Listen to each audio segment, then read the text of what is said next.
Hello and welcome to Around Asia with ANN. I'm Yasmin Lee. We bring you the latest from the newsroom of Asia News Network, an alliance of 21 newspapers in the region, including the nation. I'm Sarah Ho. Recently, you went to Tokyo to cover the post-March 11 situation in Japan's capital. Can you tell us something about it? Well, that's right. I was there from March 9 to 15 to cover earthquake-related stories. But the main topic was not actually the March 11 disaster, but on a recent study pointing to a 70% probability that a huge earthquake will hit Tokyo within the next 4 years. By huge earthquake, it means a magnitude 7 or higher. And the study was done by the Earthquake Prediction Center of the University of Tokyo. To have a 70% probability an earthquake happening in Tokyo is scary. We all know that Tokyo is like an urban jungle and there are a lot of skyscrapers in it.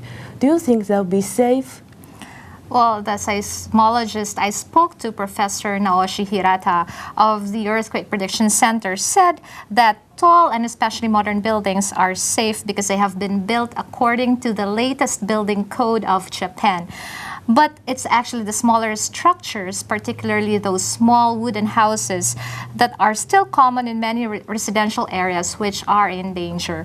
Let's watch a portion of my interview with Professor Hirata to know what he suggests in preparing for an earthquake in Tokyo. Yes, if they have enough money, it's strongly recommended to build a new one. But the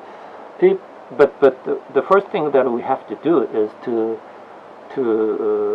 check to test how strong or how weak the buildings, houses we live in, and then if the result of the test is not strong enough, then we can reinforce the building. For example, the older building and the Earthquake Risk Institute are reinforced using many different methods, and depending on how fancy, how strong, or so. I think we not only rebuild, but also we have many methods to reinforce the building. So, what's the atmosphere in Tokyo? Are the residents scared? Are they just preparing for another earthquake just in case? Well, Japan is perhaps the most earthquake-ready country in the world, as it sits on an area where several oceanic and continental plates meet. That's the reason why there are frequent earthquakes in the country.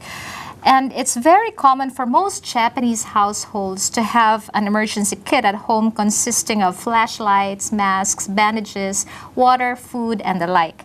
But at the same time, Tokyoites are used to it, that they have learned to shrug off and continue with their lives despite the danger of an earthquake hitting the city or the country in general.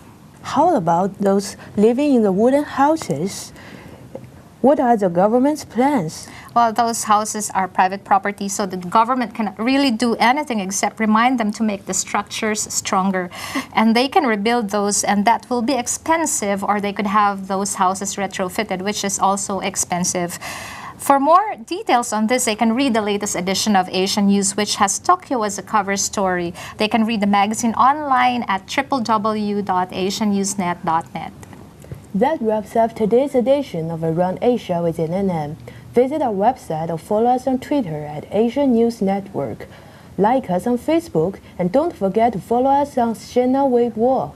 This has been Sarah Ho. Well, thank you for watching. This has been Yasmin Lee.